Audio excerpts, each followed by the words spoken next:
Hey, what is up guys? It's your boy Speed here, and today we're back with another video. I've been busy playing a lot of Dota. We're just grinding it out, trying to get our rank up, and I'm playing on a team right now. Some of you guys might know that. Playing on Apex. We took a game off Shopify, so I'm just trying to get better. And so I was thinking, what can I do to help you guys get better? What would be a good video? And yeah, I came up with 2 tips for each role. So we're gonna go from safe lane all the way to position 5, and just talk about some Dota, 2 tips for every single role, and let's get into it. On top of that, go sign up to the gameleap website, guys. I'm posting new content over there almost every day, and I'll see you there. So starting off with the safe lane, the first point I want to cover is protecting wards. This is something that I think a lot of carry players don't think about. In fact, this is something that can apply to any role, but I think it really applies to the carry, because in the late game, the carry has the most kill potential, most of the time, right? And so something I notice even in my level pubs, right, 12 to 13k average MMR pubs, is that people don't protect wards in the mid to late game. Wards are your best friend. If you're trying to get kills, if you're trying to close out a game, the best thing you can do is not to push. It's not to siege. It might not even be to Roche. It's to play vision. That could mean camping vision, sitting on a hill with your 5 teammates. But as the carry, one of the best plays you have in the game is the ability to solo kill on wards. I was just playing a game of Alchemist, and something that literally carried the game for me was my understanding that, okay, if my supports place a ward, I know how valuable they are because I'm a support player. I need to protect them. Why? Because I was playing Alch and I can get the jump. It allows me to get the jump. And time again, I mean, I might make a full video on just this concept on that game, because time and time again, I just sat on wards. And yeah, the enemy just ran into them. Obviously, some of it is paying attention to the map and knowing when they're going to run into which wards, but I would protect the wards. And immediately, when the enemy came onto the vision, I would jump with almost no hesitation. Why? Because vision is the name of the game, and as the carry in the late game, you need to protect it. The supports can place it, but if you don't protect it, you're not going to have vision on the map, and you're not going to find good team fights. All right, the other point for carry, or the other tip, the second tip, is think more about connecting to plays from minute 10 to 20. This is kind of on the same note as protecting wards. I just think carry players tend to be very AFK. They don't look for nearly enough kills. They're always just trying to hit timings. And I think bad carry players kind of just over-focus on timings. This is basically, I think Dota has gotten to the point where the majority of carry players know that they should aim for timings. Could they be better about it? Yes. Could they know which timing is most important, right? Like, is it 2 items, 3 items, 4 items? Yeah, there's a lot of nuance to it. It's not easy. But I would say from minute 10 to 20 especially, carry players need to think about connecting to plays. Now, what do I mean by this? Let's say you're playing Drow. Drow is a hero that is reasonably good at fighting in the early game, and yet a lot of players will get completely distracted on pushing out wave after wave, camp after camp, triangle after triangle, whatever it is. And this is very bad for the game state. You're going to lose a lot of towers if you just don't look at the map. Your team is going to lose out on a team fight. Guys, just for reference, one good gust from a Drow can change a team fight, let alone her entire kit. And this applies to, well, every hero. It could be a Slark showing up, a Jug.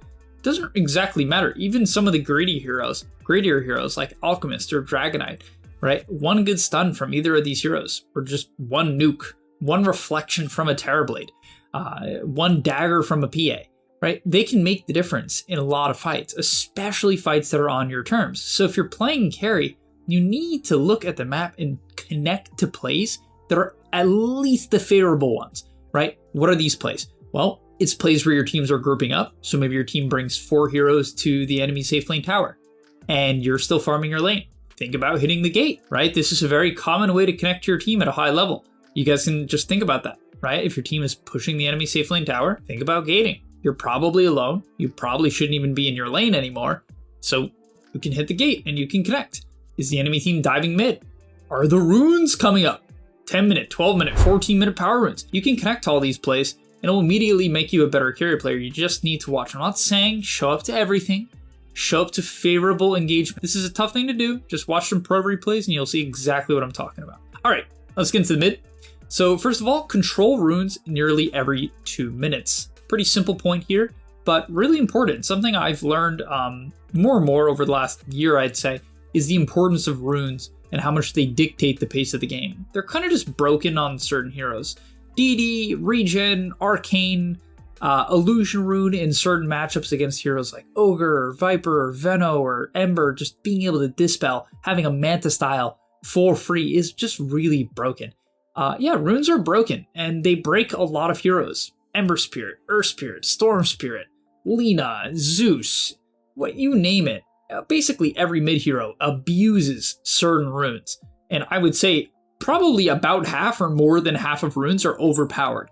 And as a result, control the runes. And I don't mean pick up runes occasionally. I mean be on the runes at the rune point, at the spawn point. This is also the same thing to me for wisdom runes, but I didn't put it on the list, so like quick side note for subs. Same thing there. If you're not on the wisdom at 7, you're making a mistake. Most games, there are exceptions. Most games. But yeah, for mid players, control the runes every 2 minutes, including at minute 22, 24, 26, 28, 30, right? Just keep it in mind. These things are OP, and in average pubs, they kind of just go ignored for 45 seconds to a minute, especially if there just happens to be no ward on either team. Runes will just sit there, and it's a shame because of just how broken they are. So just continue to remember to control them even as the game progresses. And the next thing is I was told that mid players tend to get to draft last in average pubs. Draft around your teammates, draft around your picks. A lot of people just kind of draft what they're feeling, and while this is fun, it's not very useful for gaining MMR, and it's definitely not a good way to be a good team player. And so what do I mean by that? Well, the main thing you need to do as a mid player if you're last picking is think about what does my team do, right? So let's say I have a offlane centaur and a gyro carry. These are two heroes that are not hyper carries or hyper cores, and as a result, you could pick more of a greedy mid. You could get away with something like a Lina or a Leshrac or even a Meepo. And I think it would be pretty reasonable with these heroes because you already have a stun and you have very good laners. However, if your carry is a Medusa and your offlaner is a Beastmaster, I would be far more hesitant to pick something like Lina or Leshrac because yeah, you can get away with it. Yeah, it can still work. And at the end of the day, the number one thing you should do is pick comfort. But as long as you have a few heroes in your pool, on a team comp like that, I would be aiming something like Ember Spirit or Earth Spirit, who's going to be able to roam around the map, take much less neutral creeps, and just push in dangerous waves, right? Push in the waves that these heroes don't want to farm until they have, certain items, Helm Dom or Meta style. And so yeah, just draft around your teammates, especially if you're last picking. Try not to just blind pick a hero, and don't just only look at your lane. Think about how the game is going to play out, and can you support your side laners, or even do you need to support your side laners? Getting to the offlane, the first point is to learn a scaling hero. Yeah, so I think a lot of offlaners just kind of are way too sacrificial. It's shifting away from that. I mean, Dota has been shifting away from that for a while now. I picked up on that probably about 2-3 years ago. But yeah, honestly, my least favorite type of offlane player in the current meta is people who play Mars, Centaur, Night Stalker, Legion. Like, no offense, guys, but like, it's really unfortunate to me that the highest win rate offlaners on Dota buff across all brackets are Night Stalker and Legion right now. I think it's kind of a shame because I think as people get good, these heroes just kind of in their current state are not strong. They're situationally good. They're not like the most broken heroes of the patch. I think heroes that can push waves, hit timings, and really explode on the game if given space are really powerful. And when picked in the right situations, heroes like Beastmaster, Broodmother, Enigma, well, he's much less of a flash farmer. He's a lane dominator, so that's a bit different. But yeah, the point is these like cheese heroes and these scaling heroes are really dominant. But a lot of them are a little bit harder to people. Unit heroes like Beastmaster or Lycan or Brute are really snowbally and can dominate games, but people just completely shy away from them. So maybe this video is your wake-up call. It's maybe your motivation to try a unit hero like Beast, Brood, Lycan, or just try some scaling heroes, some scaling offlaner, whatever that might be. It could be even just Primal Beast and just play to farm a bit more, right? Really play to hit timings. I'm not saying AFK as an offlaner. Just saying learn a scaling hero. Try out the other side. If you only play scaling heroes, then yeah, you could even switch it up a bit. Learn a Legion Commander. But I think for the most part, people tend to play the stunners and the more basic heroes, and it's a shame in my opinion. Next is to learn to farm your blink timing. On that note, if you are playing blink initiators, like Legion, like Mars, or like Centaur, don't be afraid to farm. Just really learn to hit a strong blink timing and then how to find kills off of that. Something I've noticed for the top offlane players is they're really, really good at kind of AFK farming, just being good at reading ganks, right? Dodging ganks, synergizing with their safe laner, right? Calling the safe laner to gate, synergizing with their support, finding angles, knowing when to drag waves, when to try to open the large camp and pull the large camp, when to go farm ancients. Like, they're really good at hitting timings and just staying alive and occasionally finding kills. And then when they hit that blink timing, honestly, most of the time they just go mid with a smoke or TP mid in the tree line and just find a kill mid. And yeah, I just think it's like a better way to play Dota where you're consistently hitting your fighting timing before going nuts. Now, yeah, also good offlane players TP into fights pre their blink timing. But again, it's kind of on the same note as a safe laner where it's like favorable engagements or like very well planned engagements at the highest level. Like your Bane is going to sleep someone mid, or you have like Puck Coil and you can follow up off of it. You know what I mean? Stuff like that. All right, let's get into position 4, which is to find your kill combos and push your limits. Position 4 tends to have very kill heavy heroes. To be fair, position 5 nowadays often is very much the same thing. So position 5 players, you can listen to this as well. But find your kill combos and push your limits in that lane. What do I mean by that? I think something people don't do is at the start of the game, they aren't able to recognize who can I kill? Who's the easiest kill? But honestly, more importantly, which of my cores have a favorable matchup or threat, kill threat? And it's really important at the beginning of the game to identify that. Now, if your safe lane has a favorable matchup but gets absolutely stomped, you're not going to have kill threat, even though their matchup is on paper good.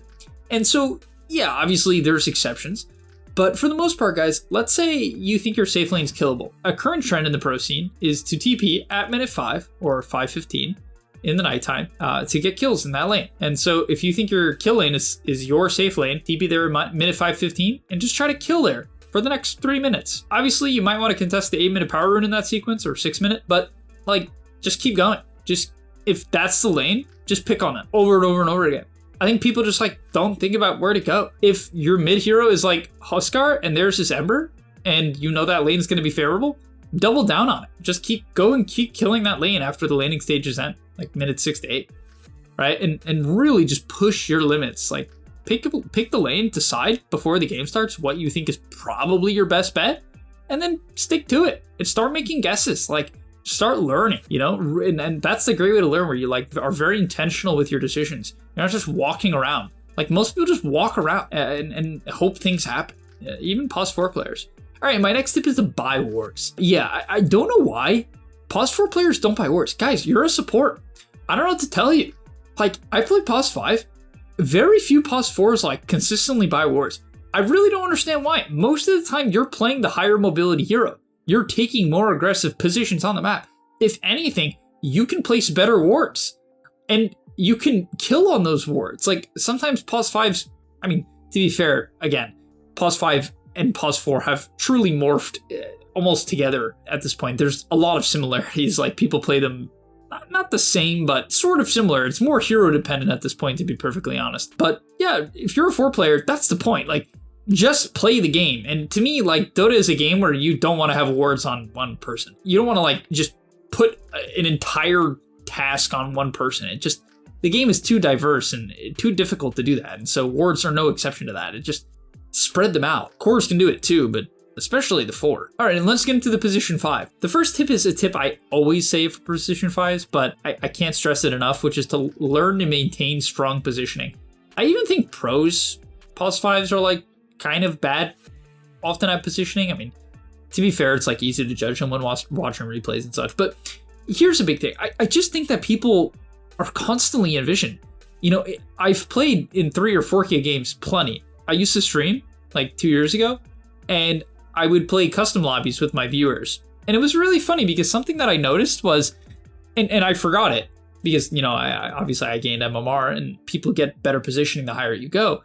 And so something I realized is, and I remember there was this one game where I was playing ALK and it almost threw me off. What happened was the enemy team was pushing high ground. I was playing ALK and I have a blink. I'm charging my stun and I see they're pushing high ground and all of them are in vision. Every hero, everyone. And it's not like we had a ward on them. They were just on the hill, like because they took the tier 3, right? So it's not like they were just all sitting under the tier. They were just on the hill or like slightly below the hill. And it threw me off because I'm like, wow, I can jump anyone I want. I almost had to remember that like the best target is the support in that case. Because a funny thing happens in high MMR where often because people's positioning gets really good, you have to start jumping cores a lot more. So you stay in position. You see what I'm saying? So you don't like go out of position to jump some guy that's really far back and put yourself in a really bad spot. Does that make sense? So I got to jump whoever I wanted. I'm like, that is so weird.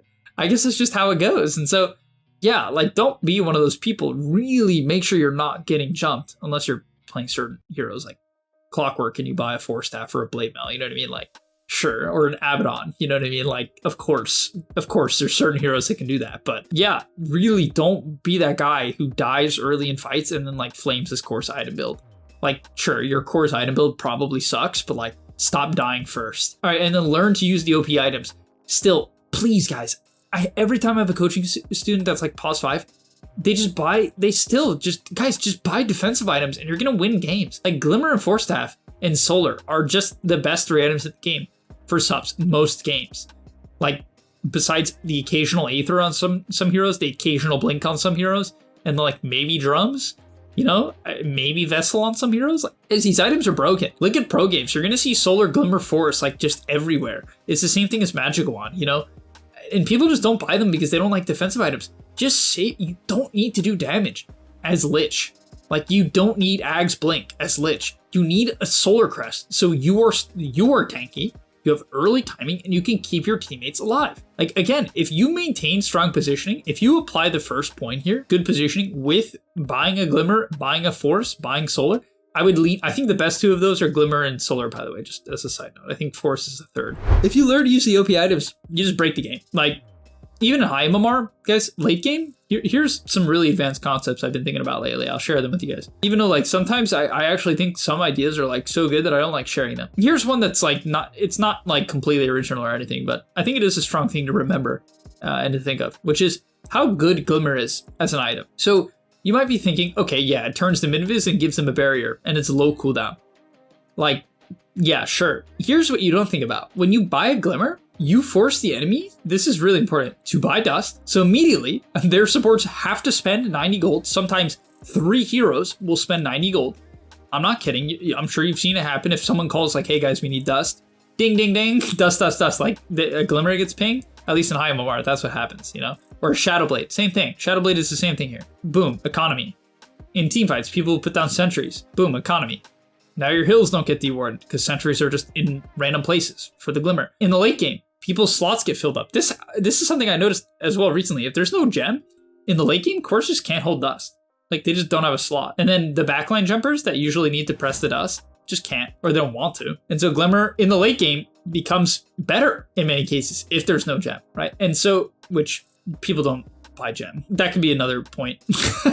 But gem is a tough one. I don't even know if I would recommend buying gem, to be honest. You get the point. Okay. Thank you guys so much for watching. I'll see you guys in the next one. If you enjoyed, smash the like button, subscribe to the channel. Always helps us, help me out. And yeah, subscribe to the Game Loop website. I don't know why I'm telling you to do that because we're now going to play the extremely loud outro that does not match the general cadence of this video. But yeah, thanks so much for watching. I'll see you in the next one, and I'm out. And that's all, but remember, before you leave, come on, before you tune out, subscribe to the Game Leap website where we are going to help you get to the next rank. If you're stuck, click the link down below, and I'm out. Peace.